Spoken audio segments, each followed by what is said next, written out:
Your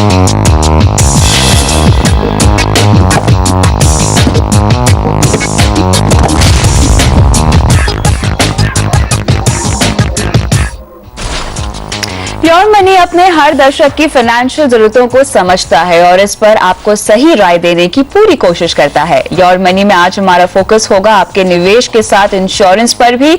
नमस्कार, मैं हूं कविता थपलियाल, मेरे साथ हैं अपना पैसा.com के सीईओ हर्ष रुंगटा। आपका स्वागत है हर्ष।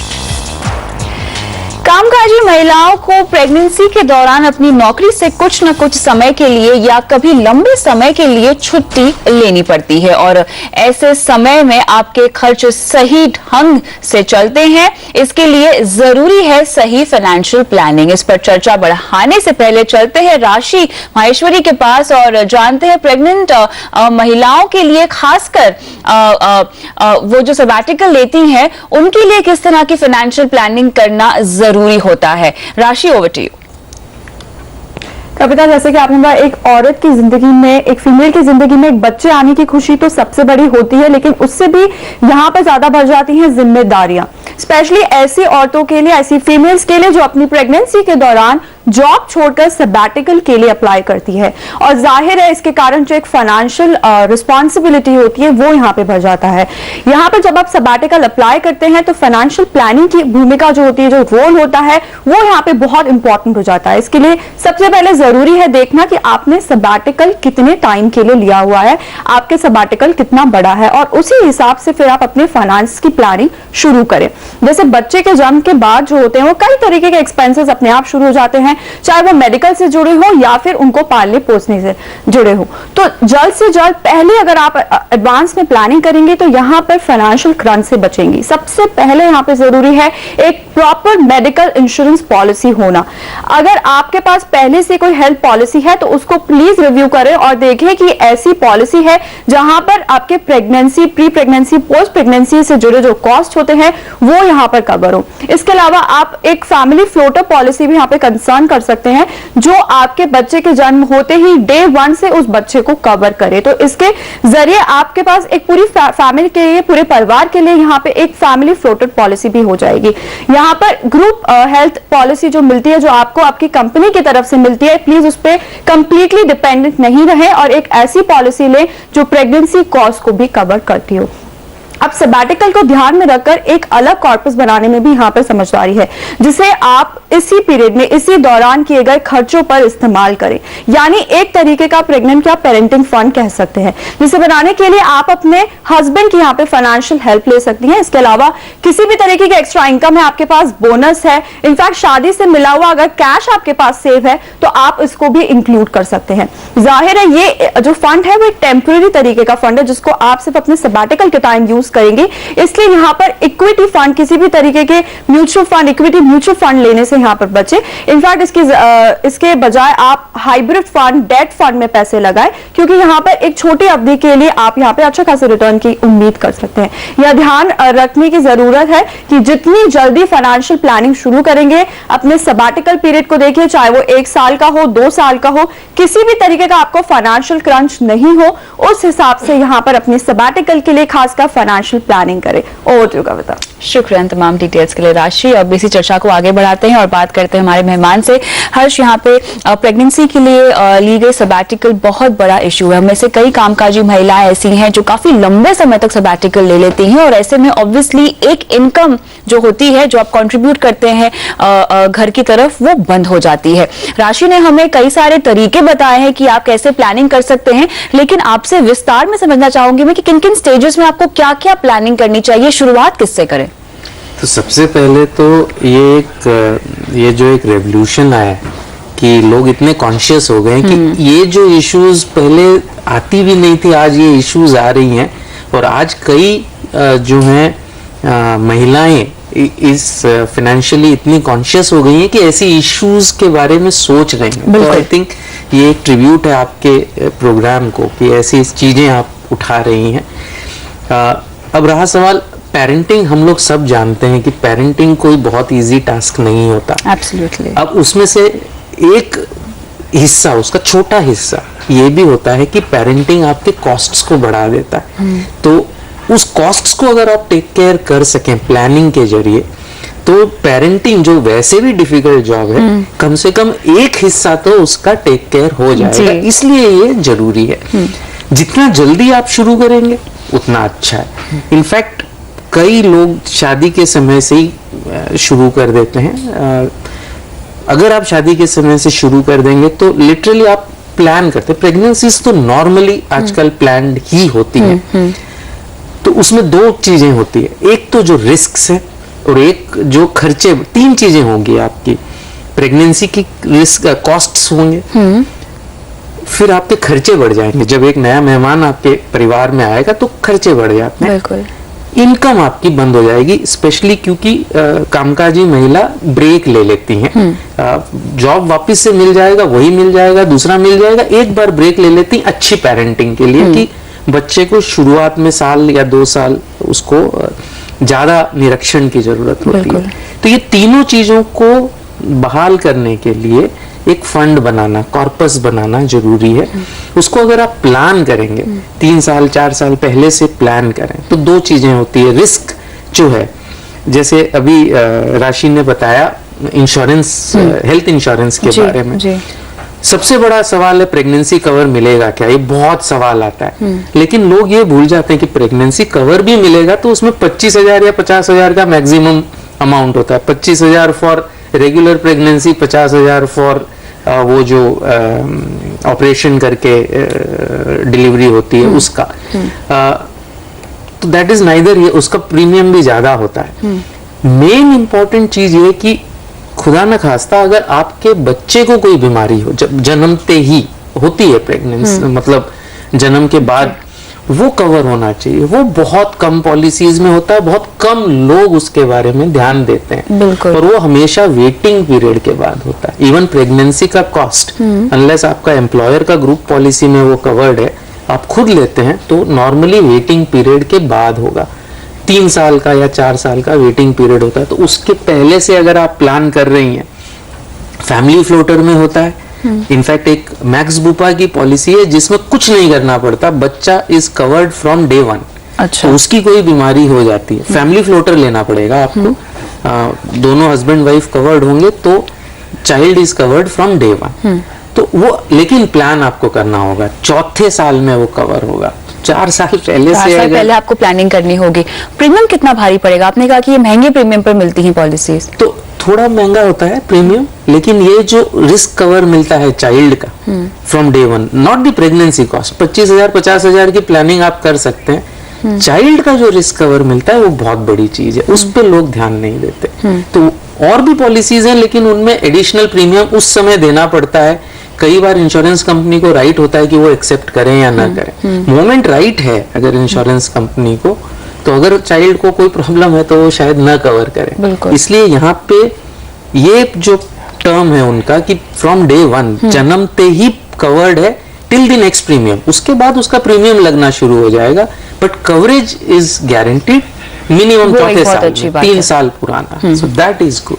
चलिए, तो यहाँ पर हमने अब तक चर्चा की है प्रेगनेंसी सबैटिकल में इंश्योरेंस आपको किस तरह का लेना चाहिए इस पर। लेकिन फिलहाल वक्त है ब्रेक का। ब्रेक के बाद हम बात करेंगे किस तरह की इन्वेस्टमेंट्स आपको करनी चाहिए, ये जानेंगे हर्ष रुंगटा से इस ब्रेक के बाद।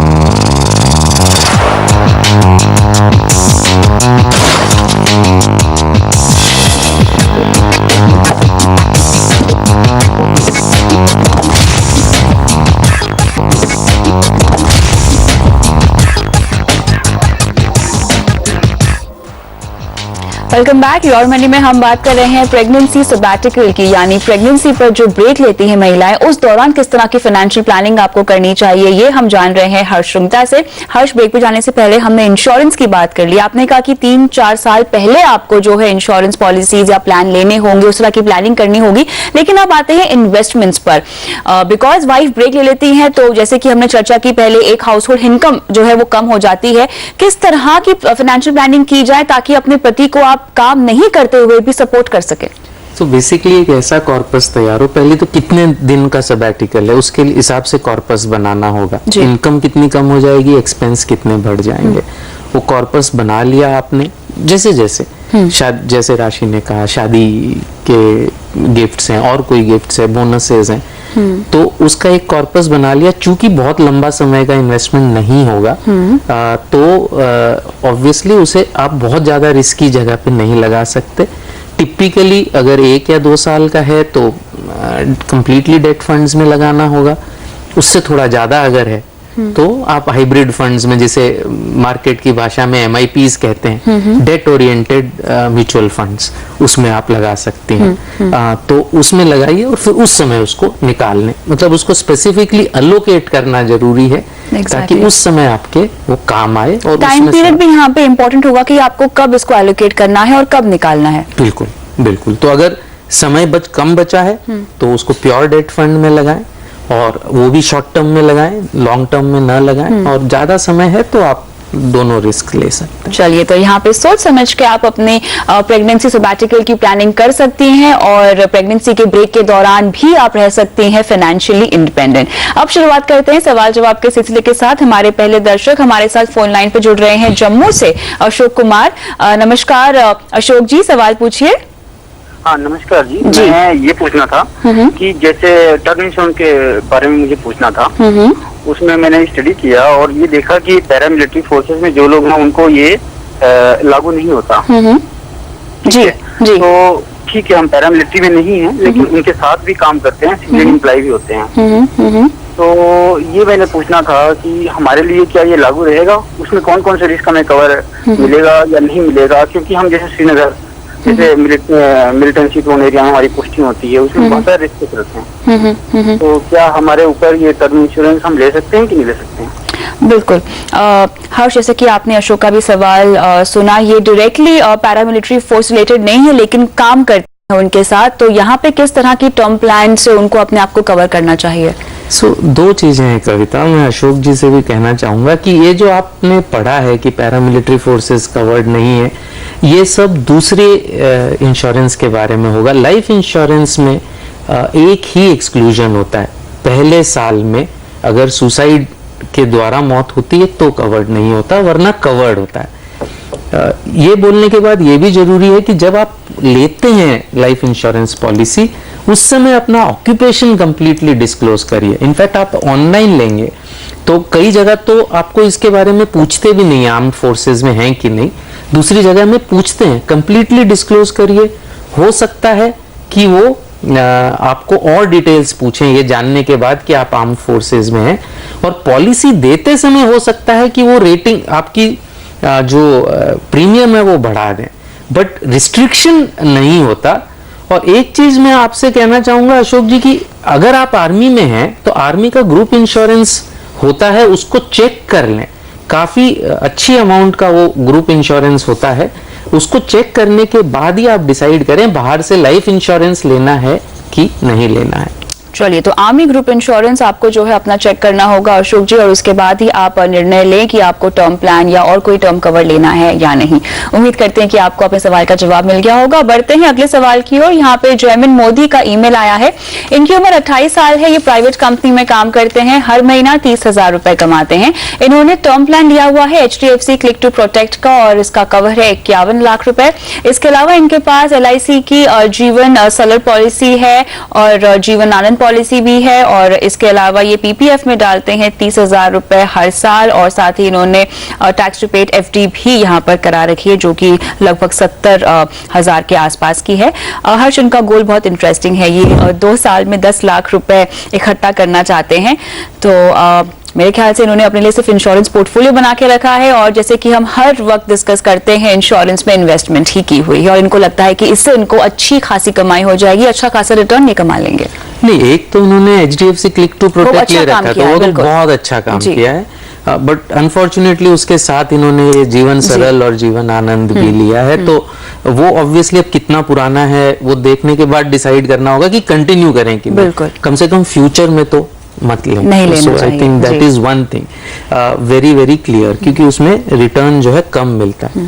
अब ये 10 लाख वाला जो इनका है, तो 2 साल में अगर कोई गोल है तो ऑब्वियसली आप डेट से हट नहीं सकते। 2 साल में तो इक्विटी का रिस्क लेना बनता ही नहीं है। और 10 लाख रुपए अगर मुझे डेट के द्वारा 8% मैंने रिटर्न अज्यूम कर भी लिया, तो भी मुझे करीबन 38,000 रुपए हर महीने डालूंगा तो मुझे 10 लाख रुपए मिलेंगे 2 साल के बाद, तो वो उनकी इनकम से भी ज्यादा है। बिल्कुल। तो या तो ये गोल की वैल्यू को कम करें या गोल को बढ़ाएं 4 साल बाद, इवेंचुअली रिटर्न आपके रिस्क के मुताबिक आएगा। और अगर आपका रिक्वायरमेंट जल्दी है तो आपकी रिस्क लेने की कैपेसिटी ऑब्वियसली कम हो जाती है। आप कितने भी अग्रेसिव इन्वेस्टर हों, अगर 2 साल में पैसे चाहिए तो आप रिस्क नहीं ले सकते, और कोई भी एडवाइजर आपको एडवाइस नहीं कर पाएगा रिस्क लेने के लिए। यहाँ शुरुआत करने के लिए क्या कर सकते हैं जयमिन फिर? तो अगर शुरुआत करना है तो एक तो यह है कि एग्जामिन करें 10 लाख का फिगर आया कहां से और 2 साल का टाइम पीरियड कहां से आया। अगर इसको पोस्टपोन कर सकते हैं, 4 साल कर सकते हैं, तो ऑब्वियसली थोड़ी सी रिस्क ले सकते हैं, हाइब्रिड डेट इंस्ट्रूमेंट्स में डाल सकते हैं जहां पे 15% के आसपास इक्विटी हो। एग्रेसिव अगर प्रोफाइल है तो 25% वाली इक्विटी वाले हाइब्रिड डेट इंस्ट्रूमेंट्स में भी डाल सकते हैं। वहां पे अगर 4 साल का पीरियड है तो थोड़ा सा हम रिटर्न भी ज्यादा अज्यूम कर लें तो 17,500 रुपए भी महीने के डालेंगे तो इनका जो ये 10 लाख का गोल है इसको फुलफिल होने की प्रोबेबिलिटी बहुत ज्यादा बढ़ जाएगी। लेकिन हर्ष, यहाँ पे ऐसे कई तरह के सवाल आते हैं जहाँ पे हम देखते हैं कि लोग अनरियलिस्टिक गोल जो है सेट करके रखते हैं। यहाँ पे ये भूल जाते हैं कि अगर इनका जो टाइम होराइजन है वो अगर इतना छोटा है तो निवेश की राशि बहुत ज्यादा बड़ी हो जाएगी। अगर आप उतना अफोर्ड कर सकते हैं, अगर आपकी उतनी क्षमता है तो कोई प्रॉब्लम नहीं है, लेकिन जैसे कि उन्होंने अपना प्रोफाइल हमें दिया है, ये बिल्कुल भी अफोर्ड नहीं कर सकते उस तरह की इन्वेस्टमेंट करना। गोल अलाइनिंग यहाँ पे किस तरह से करनी चाहिए फिर? तो जैसे हमारी कहावत है ना कि पांव उतने ही फैलाने चाहिए जितनी चादर है, तो क्लियरली ऐसा गोल होना जो आपकी इनकम अलाउ नहीं करती, तो या तो आप ऐसी रिस्क आपको लेनी पड़ेगी जो एडवाइजेबल नहीं है और या वो फुलफिल नहीं होने वाली है, तो आप उसको अगर प्लान करेंगे या तो गोल को रियलिस्टिक कर लें, गिव अप कर दें। कोई जरूरी नहीं है कि वो आप अगर जब एग्जामिन करेंगे और जब पैसे नहीं है तो आपको वैसे भी गिव अप करना ही होगा, तो उसको अगर प्लान करके गिव अप करें और प्रायोरिटाइज कर लें कि ये गोल इतना जरूरी नहीं है लेकिन ये गोल जरूरी है। जब आप प्लान करते हैं तो अब आपको जरूरतों का जो सिलसिला है वो डालने में आसानी रहती है और उससे रियलिस्टिक गोल्स मिलने के चांसेस भी बढ़ जाते हैं। बिल्कुल। तो यहाँ पे जयमिन आपके लिए यही सलाह है कि आप अपने गोल को थोड़ा सा टाइम होराइजन को बढ़ा दीजिए। 2 साल की बजाय अगर आप 4 साल का टाइम होराइजन रखते हैं तो हो सकता है कि आप अगर रेगुलरली निवेश करें, डिसिप्लिन मेंटेन करें अपने निवेश में, तो आप अपने गोल को अचीव कर सकते हैं। फिलहाल वक्त है एक ब्रेक का। ब्रेक के बाद आपको बताएंगे कि किस तरह आप कर सकते हैं रिटायरमेंट प्लानिंग और साथ ही अपने बच्चों की भविष्य की प्लानिंग भी। बने रहिए हमारे साथ।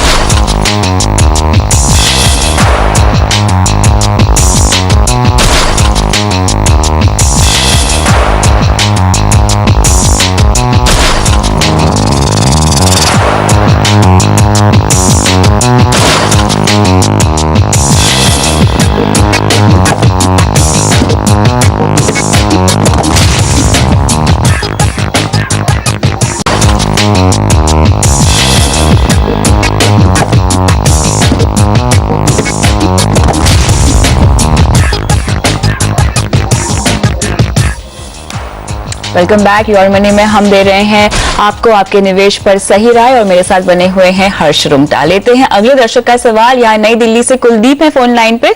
नमस्कार कुलदीप, सवाल पूछिए। नमस्ते मैडम। जी नमस्ते मैडम। सर मेरी मंथली इनकम 35,000 रुपीज है sir. 5,000 rupees per month RD में जाता है सर। 1,000 रुपीज सिप के थ्रू मैंने 5 ईयर्स के लिए म्यूचुअल फंड्स में लगाया सर। ठीक है। और मुझे सर मेरे पास टर्म इंश्योरेंस भी मैंने ले रखा है, लाइफ इंश्योरेंस भी मेरे पास 10 लाख रुपीज का है और मंथली जो मेरा हेल्थ इंश्योरेंस है वो भी सर 5 लाख रुपीज का है मेरे पास फैमिली के लिए। एक 3 महीने का मेल बेबी है सर मेरे पास। एक्चुअली मैं रिटायरमेंट प्लान और चाइल्ड प्लान कौन सा मैं सर प्रोवाइड करूँ? और after 5 years I am planning to buy some house, तो वही 10-15 लाख के आसपास का कुछ ये, तो इसके लिए मुझे मेरा थोड़ा पोर्टफोलियो दीजिए मैडम। कुलदीप, इन तमाम गोल्स के लिए आप मुझे ये बताएं कि आप कितनी निवेश करने की क्षमता रखते हैं, कितना निवेश कर सकते हैं? मैडम मैं मंथली 12 से 15,000 रुपए निवेश कर सकता हूँ। 12 से 15,000 आप मंथली निवेश कर सकते हैं अपने इन तीनों गोल्स के लिए। चलिए ठीक है, बताते हैं आपको किस तरह की इन्वेस्टमेंट स्ट्रैटेजी आपको अपनानी चाहिए। तो हर जैसे कि हम पहले भी बात कर रहे थे, आई थिंक गोल अलाइनिंग वो बहुत इंपॉर्टेंट चीज है और मेरे ख्याल से इस सवाल में भी आई एम श्योर आप यही बात उठाएंगे कि यहाँ पे इन्होंने गोल अलाइनिंग में शायद ऊपर नीचे थोड़ा सा कहीं पे मिस्टेक कर ली है। और साथ ही ये कह रहे रिटायरमेंट प्लान और चाइल्ड प्लान इन दोनों की इनको प्लान लेने की मेरे ख्याल से उन्होंने सोची है, तो how do we go about it? So I think Kuldeep ji, सबसे पहले आपको कॉन्ग्रेचुलेट करना चाहूंगा कि कुछ हद तक आपने इसको सही किया। आपके पास लाइफ इंश्योरेंस, टर्म इंश्योरेंस आपने ले रखी है, हेल्थ इंश्योरेंस आपने ले रखी है, तो दैट इज एटलीस्ट बहुत ही अच्छी शुरुआत है। अब रहा सवाल कि आपके जो गोल्स हैं और आपके पास जो पैसे हैं उस गोल्स को जुटाने के लिए, उसमें समता नहीं खा रही, तो उसमें सम गोल्स आप मीट कर पाएंगे, सम नहीं कर पाएंगे। तो आपको ये डिसाइड करना है कि कौन से गोल्स को आप करेंगे और कौन से को नहीं करेंगे। अगर अपना खुद का घर खरीदना 5 साल बाद आपके लिए बहुत इंपॉर्टेंट है, तो ऑब्वियसली फिर सबसे पहले उसके लिए करें। और खुद का घर खरीदने में एक एडवांटेज ये भी है कि इवेंचुअली उसको आप एक रिटायरमेंट कॉर्पस भी वो काम आ सकता है, अगर दूसरी कॉर्पस आप न जुटा पाए तो ये जो 15,000 रुपए है या 20,000 रुपए अगर आप कर पाए, जो आप आज आरडी में कर रहे हैं, उसमें जोखिम कम है लेकिन रिटर्न भी आपको आरडी में कम मिलता है। तो अगर थोड़ा सा जोखिम आप ले सकें, तो आप अगर बैलेंस्ड फंड में एक सिस्टमैटिक इन्वेस्टमेंट प्लान के जरिए करें तो रिटर्न आपको बेटर मिलेगा। और चूंकि घर खरीदना आपका 5 साल का नजरिया है, अगर 5 साल तक आप करें तो अच्छे बैलेंस्ड फंड में, तो हो सकता है कि आपके ये जो पैसे हैं 15 से 20,000 रुपए, इसका रफली आपको 11-12 लाख से लेके 15 लाख तक हो जाएगा। तब तक घर की कीमत बढ़ जाएगी, ये ध्यान रखना है आपको। तो जो भी उस समय डिफरेंस होगा उस पर आप लोन ले सकते हैं। वो लोन की भरपाई होने के बाद आप अपना चाइल्ड के फ्यूचर के लिए प्लानिंग कर सकते हैं, रिटायरमेंट के लिए प्लानिंग आप कर पाएंगे, या अगर इनकम बढ़ जाएगी तो उसके पहले भी आप प्लानिंग कर पाएंगे। फिलहाल आपके पास इतनी ही स्कोप है ये करने के लिए। दूसरी चीजें आपने एकदम सही कर रखी है। थोड़ा सा जोखिम आप मेरे ख्याल से उठा सकते हैं, यंग हैं आप, थोड़ा सा जोखिम उठाइए। बैलेंस्ड फंड में सिस्टमैटिकली अगर आप करेंगे तो पिछला रिकॉर्ड अगर हम उठा के देखें तो ये जो रिटर्न मैं कह रहा हूं, जो 12 लाख से लेके 15 लाख तक की आपकी राशि हो जाएगी, कुल राशि, वो मिल पाना की संभावना काफी हाई है। तो ये जोखिम आपको मेरे ख्याल से उठाना चाहिए, क्योंकि आपकी एबिलिटी है उस जोखिम को उठाने की। चलिए, तो यहाँ पर जहाँ तक चाइल्ड प्लान की बात है, आप क्या रेकमेंड करेंगे? हाँ, जैसे पहले कई बार हम इस प्रोग्राम में कह चुके हैं और वापस मैं आपसे भी कहना चाहूंगा कुलदीप जी कि इंश्योरेंस और इन्वेस्टमेंट को मिक्स मत करिए। आपने इंश्योरेंस सेपरेटली ले रखा है, अब इंश्योरेंस कंपनी से जो लेना था आपने ले लिया, अब आप इन्वेस्टमेंट की तरफ रुख करिए। रिकरिंग डिपॉजिट नॉट बैड, जोखिम कम है लेकिन इसलिए रिटर्न भी कम है। तो इन्वेस्टमेंट के लिए इन्वेस्टमेंट की कंपनीज के पास जाइए, न कि इंश्योरेंस कंपनी।